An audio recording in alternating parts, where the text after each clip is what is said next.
पण जरांगे पाटलांचं जे आंदोलन होतं ते संपवण्यासाठी त्या हैदराबाद गॅजेटियरच्या म्हणण्याप्रमाणे जे काढून जर फायदा होत नसेल तर मग चुकत कोण आहे? जरांगे पाटील चुकताय की सरकार चुकत आहे? भाऊ बोलतात ते खरं बोलतात असं म्हणायला हरकत नाही की तुम्ही काय चुकीचं दाखवाय. तुम्ही तोंड बघा त्या आरशात, तुमचा चेहरा गोरा आहे की काय दाखवण्याचं काम त्यांनी करून दिलंय. चोर सोडून संन्याशाला भाषी कशाला? अशी चोराला झाली पाहिजे. पहिले रवी राणाच्याच घरी 4-5 बिबटे ठेवले पाहिजे. शब्द सांगायचा झाला तर माझ्यावर गुन्हा दाखल होते. हरामखोरीपणा करून त्या भद्रावतीची निवडणूक थांबवली कारण तिथे आम्ही जिंकत होतो म्हणून. नाही, हैदराबाद गॅजेटियरचा फायदा झाला की नाही आम्ही माहिती घेतो आहोत, परंतु आंदोलन संपवण्यासाठी सरकारने जरांगे पाटलांची जर बोळवण केली असेल तर मात्र हे फार धोकादायक आहे.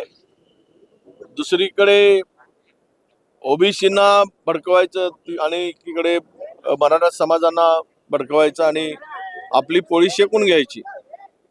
पण गॅजेटियरच्या संदर्भात सांगायचं झालं तर जो JR गव्हर्नमेंटनी काढला आहे त्यातून आता किती फायदा होतो त्यापेक्षा मराठवाड्यातील यापूर्वीच अनेकांनी ओबीसी प्रमाणपत्र मिळवलेलं आहे. ते तुम्हाला जिल्हा परिषदेच्या स्थानिक स्वराज्य संस्थेच्या निवडणुकानंतर, महानगरपालिकेच्या निवडणुकानंतर दिसून येईल. म्हणजे ओरिजिनल ओबीसीचा वाटा कोणी हिरावला हे आता आज काही सांगायची गरज नाही. निवडणुकानंतर आपण बोलूया, त्याची माहिती घेईल मी आणि नंतर मी बोलणार आहे. पण जरांगे पाटलांचं जे आंदोलन होतं ते संपवण्यासाठी जर त्या हैदराबाद गॅजेटियरच्या म्हणण्याप्रमाणे JR काढून जर फायदा होत नसेल तर मग चुकत कोण आहे? जरांगे पाटील चुकताय की सरकार चुकत आहे? चूक कोणाची यावर मराठा समाज विचार करेल. नाही, आता काही होणार नाही कारण गव्हर्नमेंटने एक JR काढून कास्ट सर्टिफिकेटच्या भरोश्यावर फार्म स्टँड करायचा लोकल बॉडीज निवडणुकीमध्ये हे ठरवलं आहे. 6 महिन्याची व्हॅलिडिटीसाठी मुदत दिलेली आहे. त्यामुळे आता बोलून काही त्यांचा फॉर्म काही बाद होणार नाही. आपण त्याच वेळेस बोलू ज्यावेळेस हे सगळ्या प्रक्रिया पूर्ण होईल म्हणून मी म्हणालो. नाही, आता असंही सुधीर भाऊ बोलतात ते खरं बोलतात. सुधीर भाऊंनी हे सगळ्या बजेटमध्ये त्यांची भूमिका मांडली आहे. ते विदर्भाच्या साठी आणि विकासासाठी नेहमी आग्रही राहतात.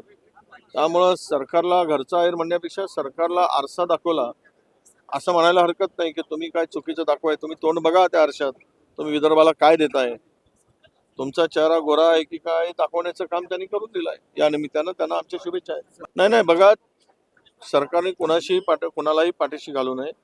तो राड्याचा साक्षीदार आम्ही आहोत, सगळी माहिती आम्हाला आहे. पण एखाद्यांनी ज्या पद्धतीनं सत्ताधारी असो की विरोधी असो कोणी पण चूक केली त्याच्यावर फौजदारी स्वरूपाची कारवाई झाली पाहिजे. त्याच्यावर त्याला अटक झाली पाहिजे. तो सुटता कामा नये. कायद्याचा धाक असलाच पाहिजे. आणि विधानभवनसारख्या पवित्र परिसरामध्ये अशा प्रकारचे वैयक्तिक द्वेषापोटी राजकारणापोटी राडे होत असतील तर याचं पावित्र्य कसं राहील? म्हणून कारवाई ही कडकच कारवाई झाली पाहिजे. कुठेही सुटता कामा नये. ती हिम्मत मुख्यमंत्र्यांनी दाखवली पाहिजे. जो चुकला असेल त्याच्यावर हवी, त्याच्या पाठीमागे षडयंत्र रचून जर सरकारकडे माहिती आहे ते षडयंत्र रचण्यामध्ये ज्यांनी काही रोल निभावला तो त्यातून सुटता कामा नये. चोर सोडून संन्याशाला भाषी कशाला? अशी चोराला झाली पाहिजे. ज्याने हे घडवून आणलं, ज्याच्या इशाऱ्यावर घडलं तो सुटेल तर उपयोग काय?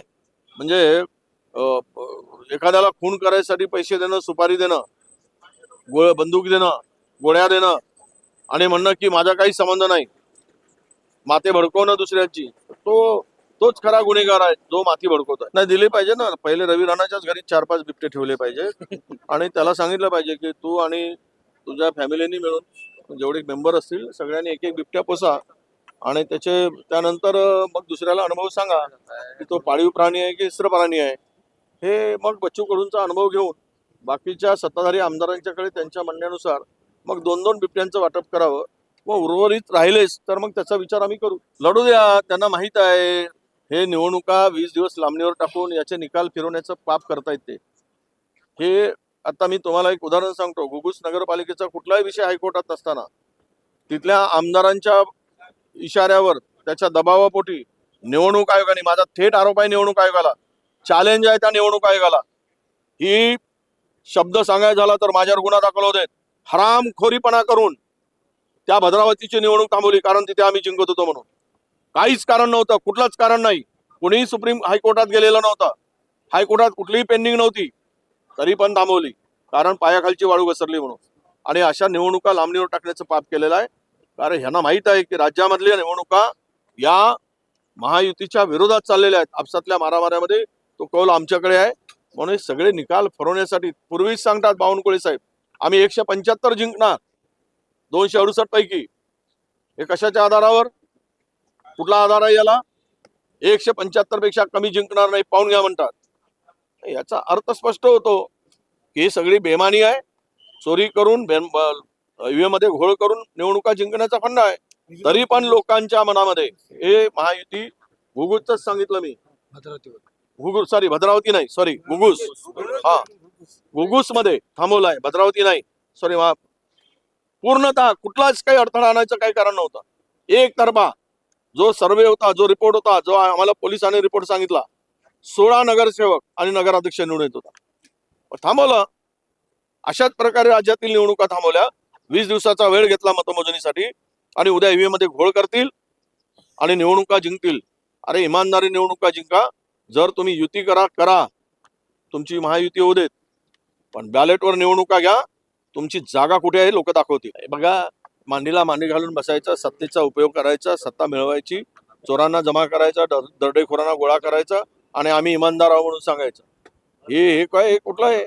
याला काय नीतिमत्ता म्हणतात, नैतिकता म्हणतात? सगळी नीतिमत्ता नैतिकता कमरेला गुंडाळून कारभार सुरू आहे. हे महाराष्ट्रातील जनता बघते आहे. याला सांगायचं हा बदमाश आहे, तो चोर आहे, आणि सगळे घोटाळेबाज, सगळे जमीन लुटणारे, सगळे तिजोरी खाणारे, लुटून खाणारे, दरोडेखोर, लुटारू, चोर, डाकू सगळे जमा करून सत्ता चालवायची. याला काय इथिक्स म्हणतात? याला काय राजकारण म्हणतात?